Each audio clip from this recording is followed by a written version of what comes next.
In just a few years, we have seen the adoption of drones skyrocket, and this is just the beginning.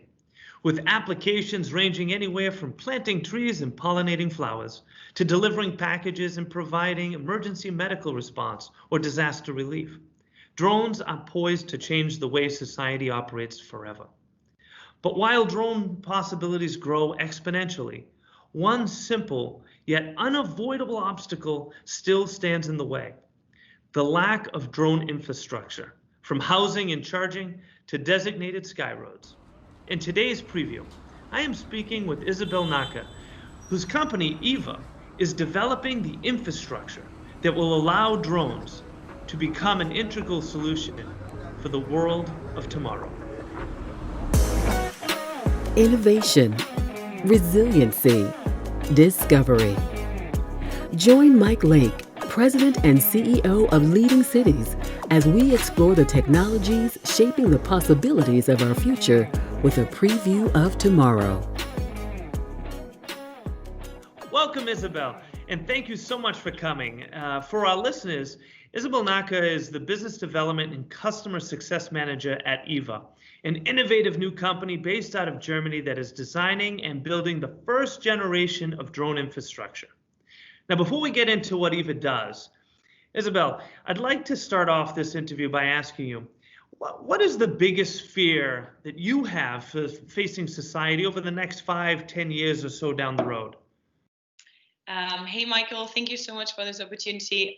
It's wonderful speaking to you. And interesting question. So I guess besides obviously the all-round climate change issue, I would say what's really has been striking me is that I feel like we've got all these tools to, ramp up city resilience and the way how society is going to be reshaped. But I feel like we're sort of missing the link to one another. We've got all these new fantastic innovations, but it seems like everyone's fighting their own war regarding regulations and the way how to pave the way and implement this into city life. And I feel like some of these innovations, they really have the power to counterfight current challenges that we're facing, but it seems like we're sort of replicating mistakes that we've done in the past. So when we, for instance, look at infrastructure,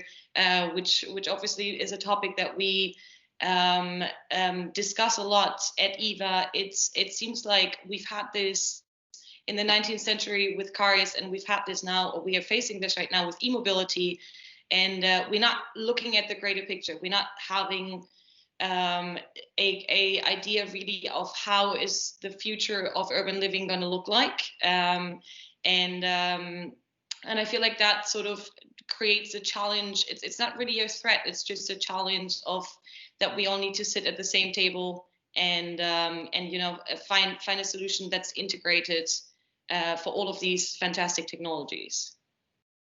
Well, it's interesting you say that. I know we'll be talking about drones and specifically drone infrastructure, but we have, especially now during this pandemic, people have become so reliant on, I'm just going to use one example here, but so reliant on delivered packages, whether it be their groceries or any of their other needs, which are great for contactless purchasing, but not always so good for the environment. So, by addressing one challenge, we might be creating another.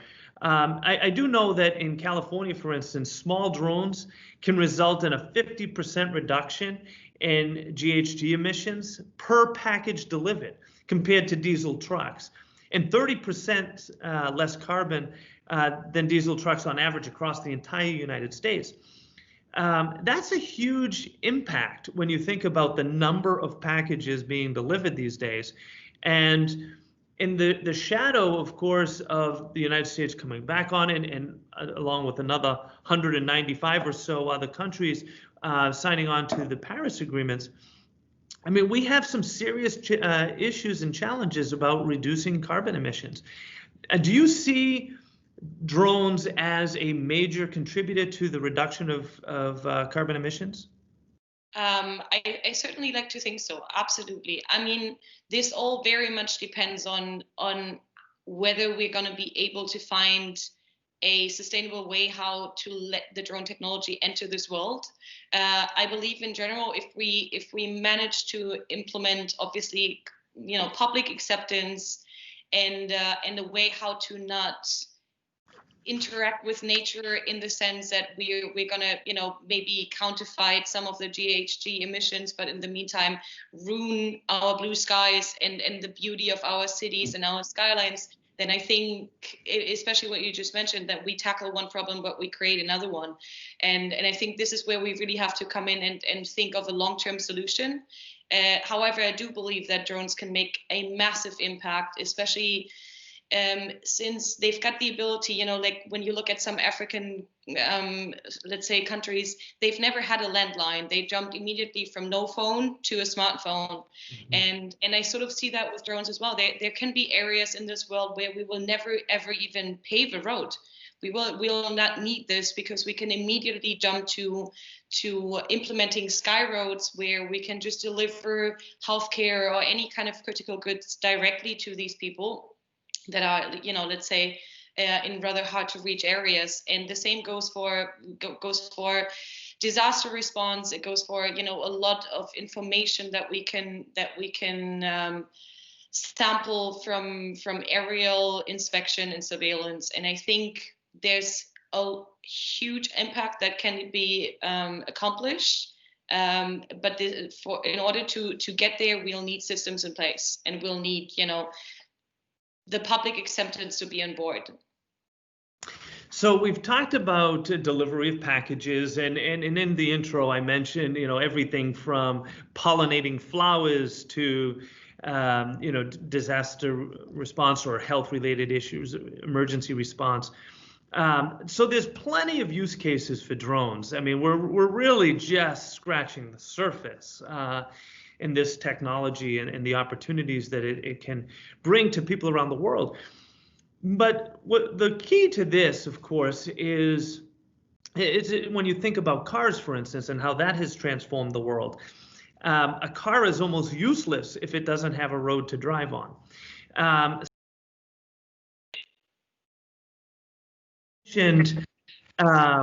Having sky roads, essentially. So that is a major part of this vision and solution and the opportunity that is presenting itself here in the 21st century. So this is really where EVA comes into play. Correct me if I'm not wrong, but and there's been tremendous amount of investment in the drone industry. I mean, $3 billion being invested, but only 1% of it being invested in the infrastructure side. So are we creating a situation where there's plenty of use cases, but not the infrastructure to properly deploy them? And of course, we see in the US new regulations coming out. So there's a real momentum towards this. What is EVA doing to make sure that we have the necessary infrastructure in place to make drones and all of these use cases possible? Yeah, thank you for making this grand intro, because that's really at the core of where we're coming from. It's the tremendous things that we've accomplished within the drone industry over the past couple of years. We've got over 400 different drone companies providing hardware. But as I've mentioned earlier, we've seen this, or we're currently still experiencing this with immobility. If you have a brand new Tesla, but you can't charge it anywhere, then I believe that really defeats the purpose. And that's where I see an issue with drones as well. But the interesting fact about drones is it's so much more than just a point where you can charge it. It's, in order to fly a successful drone mission, you'll need a place where you can actually plan that mission and control it, and so many more aspects that fall under this, flying a successful mission. And that's essentially where we want to come in. We really want to, create an infrastructure in both the physical hardware manner, but also in a broader sense, as in we want to provide everything in order to make drone operations more operational, more scalable, but also more secure. We really want to, create a secure use space where it will never ever happen that a drone, falls onto the grounds of a kindergarten, because I understand that this is where the public fear comes from, but we also tend to be scared of things that we don't know anything about. And I understand that because, right now drones are still rather rare. We don't really see them, but I think what we, besides really establishing, points of charging and points of landing and taking off and planning the missions, we want to create designated air roads, as I've mentioned before, and I think that's going to make the implementation into our city life so much easier. Because instead of what we're envisioning right now is there's going to be just hundreds of drones flying above our heads, there's going to be designated points from A to B and from B to C, and this is going to create a system in place that's going to make it easier, but also a lot more safe and a lot more scalable. In much the same way that cars can't drive on sidewalks or across somebody's front lawn. Yeah. Precisely. Yes. Oh, that makes perfect sense. So tell me a little bit more about EVA and the specific solution you've created to create this infrastructure. Walk us through. How does it work? Absolutely, with pleasure. So we ultimately took a very conventional 20-foot container, the normal shipping containers that you see, and we retrofitted it into this sort of one-stop solution. So ultimately, you have on the right-hand side, you have 6 individually moving platforms that can come out and then accommodate a drone where it can land, and then the platforms itself are made for charging, where the drone can be docked and then it can immediately be charged. Whereas on the left-hand side, you have this control station. As I mentioned, in the future, and this is really where we see one of our biggest USPs, we see fleets of drones becoming a thing. It's not just going to be one drone doing a recreational flight where you take pretty pictures of the beach that you've been to. It's going to be really when we see healthcare, when we see disaster response, all these kind of different use cases, agriculture, then we believe drones need much more than just one garage, but there's going to be several drones deployed in different missions. And that's why we made this rather large container, which, it essentially isn't the prettiest solution, but it's a very practical one. Because as you mentioned rightfully earlier, the entire idea of regulations and everything are really just still in the making. So instead of, a normal gas station that is really where you have an asset that's anchored into the ground, here we have a fully transportable modular hub that can be, plugged and played according to which drone you're using, but it can also be transported to wherever it's needed the most. So, most people really think of drones and are probably scared of, okay, if every single Amazon product is soon going to be delivered by a drone, this is going to be chaotic. But it's really also going to be disaster response and humanitarian support. So if there's a need somewhere across the world, then we can just put our stations containing the drones onto a vessel and ship it wherever it's needed. So, I mean, thinking about the mobility of this solution is really important in the disaster response. I mean, whether you're talking about a site of a hurricane or a flood or wildfires, a place that does not have any drone infrastructure can instantaneously be equipped to deploy drones to assess damages, find survivors, et cetera, et cetera. It's an incredible use case, I think, and the fact that infrastructure is so mobile. To your point earlier about some places never needing roads. Some places will never have roads, like our natural national parks in the U.S. and the like. Exactly. So let me ask one more question here about the solution itself. It's completely drone agnostic. Is that right? That's it, exactly. And any drone can be used, and in one container you could have, I mean, it doesn't necessarily become an Amazon container. You can have an Amazon, a FedEx, United States Postal Service, et cetera, all in the same container, the same home, so to speak, or garage, I think you called it. That's right. That's right.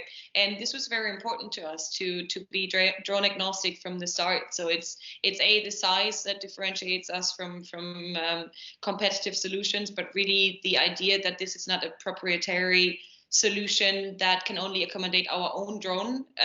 We much rather partner and with any drone operator that's out there, and this is really where you can also create a model that can then be deployed in hopefully one day every city in the world, because I think you've rightfully mentioned this at some earlier point. And I mean, how stupid would it be if we would have to create an airport for every single different airline that we have out there? And this is sort of where we're coming from, and I believe that's also the future. There's going to be, just like there's certain trucks that are better for off-roads, and then there's other cars that are for the autobahn to drive 300 miles an hour.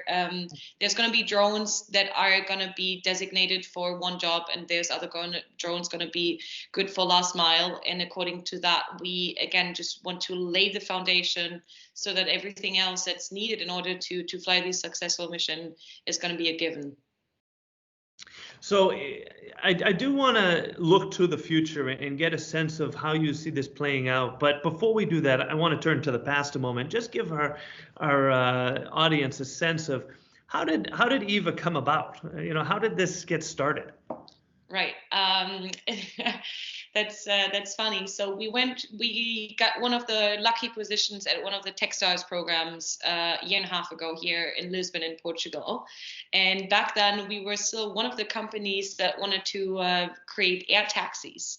So we really, wanted to play with the big boys, and then from air taxi we went to a VTOL, which is a vertical takeoff and landing drone. And while we were going through Texas, the beauty of this program is that you receive hundreds of hours of mentoring, and you mainly talk to people that are not from the industry, which usually gives you the best feedback, because most of them were asking plain and clear, oh, okay, so if drones are going to become a thing, then how's this going to work? Where are they going to be charged? Because basically what was true then, and what still holds apparent, is that drones have an average range of 25 to 28 minutes. So, talking about what I mentioned earlier, is then we can reach areas that right now don't really have an infrastructure in place. Then 25 minutes is really not a lot. So I think, and then looking into the numbers and understanding that the sheer investment into the drone industry is nowhere matching the investment that's flown into the infrastructure, we entirely pivoted, and I think we haven't regretted it ever since. And besides that, I think one push that also came from the CEO itself is the fact that he comes, in fact, from Tesla. And I think he had just experienced what I mentioned earlier, is the fact that I think Tesla knows how vital the infrastructure was in order for them to really, have a chance in this world, and a chance for us to really implement immobility and give it more space than it currently has. I mean, just in that one story, we see the incredible flexibility and agility of startups to pivot in the way you've just described, and provide where the need is most necessary. So let's look to the future now. Get out that crystal ball and explain to us, 5, 10, 15, whatever it is, 25 years down the road, what does the world look like with EVA deployed everywhere?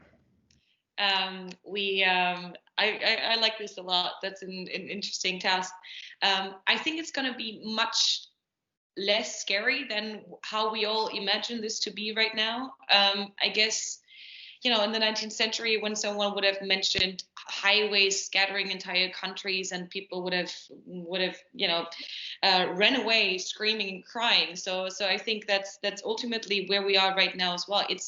There's going to be sky roads. They're not going to be everywhere. It's not going to be, we're going to fix the problem of noise. So I'm very optimistic on that end. And I think it's really just going to make our life a lot more safe. There's going to be a lot of costs that can be saved, and it's going to provide us information that will make, for instance, agriculture a lot more productive. There's going to be, you know, safer areas at nights, but really ultimately everyone will have a much better access to healthcare, and that's really what, you know, what drives me. I believe we're going to start with connecting every laboratory with every hospital in bigger and smaller cities, and then eventually reaching out to the villages, and then really to very hard to reach areas like we've been talking about a pilot on Lake Victoria in Uganda, where really you've got these villages where a boat reaches them once every 2 weeks. And this is just gonna, you know, create this network of it's sort of like a Pony Express, what we had in the past, where really everything can be done within a matter of a couple of clicks. We believe that there's going to be an Uber model, sort of like an Uber model, where I believe it's differentiated between two things. There's going to be obviously police stations and hospitals, you know, they're going to have their own connections, but then there's going to be also public drone stations where if you're walking down the street and you want to, for instance, send a parcel somewhere, then you can go on your app and you can just sort of, you know, check in this proximity, there's this drone station. They've got, you know, 3 models that are readily charged and at your disposal. And on the other hand, you can also use this as sort of like a package delivery station where you can order your food to, or the food can be delivered to your home and then returned to its respective garage, as I mentioned earlier. So this is really, but yeah, as I mentioned just at the very beginning, it's gonna be a gradual process. So I think we're going to have plenty of time to get used to it. And it's going to be a lot less scary than what we believe right now. I agree with you. Now, to get there, let me ask one final question here.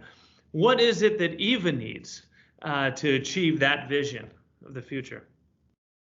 I believe what would be a beautiful way how to really showcase what we can do is really the chance of, and that's what we've been really closely tackling, is talking to, let's say, smart cities, or really on a governmental area, because obviously we're doing a small scale pilots where we're delivering healthcare over Lake Zurich, for instance, in Switzerland. But I think mapping out an entire city and creating sort of this ecosystem, and really what infrastructure ultimately is for, to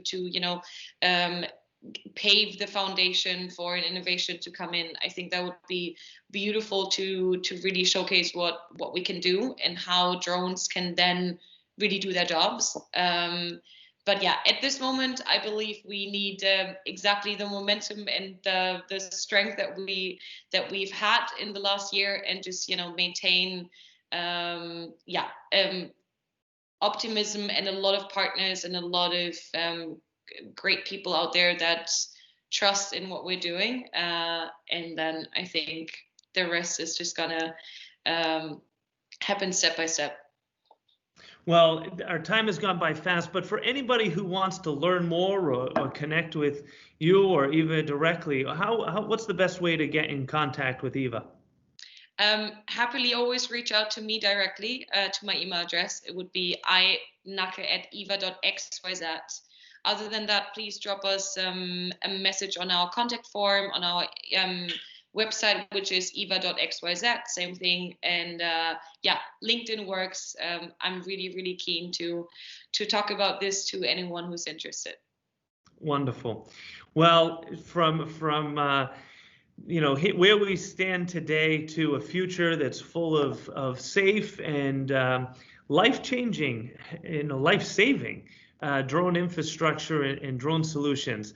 Very exciting stuff. Thank you for everything that you're doing. And we look forward to seeing the success of Eva as you continue to deploy in Europe and around the world. Thank you so much, Michael. Have a great day. Thanks, you too. Thank you for tuning in to this episode of Preview of Tomorrow. In addition to thanking our guest, I want to thank Peter Roy and Demetria Bridges for making this podcast possible. If you enjoyed this episode, please subscribe and encourage others to also join us each week in previewing the possibilities of tomorrow. Preview of Tomorrow is brought to you by Leading Cities, a global nonprofit driving resilience and sustainability for all by unleashing the potential of the world's cities. Join them at leadingcities.org.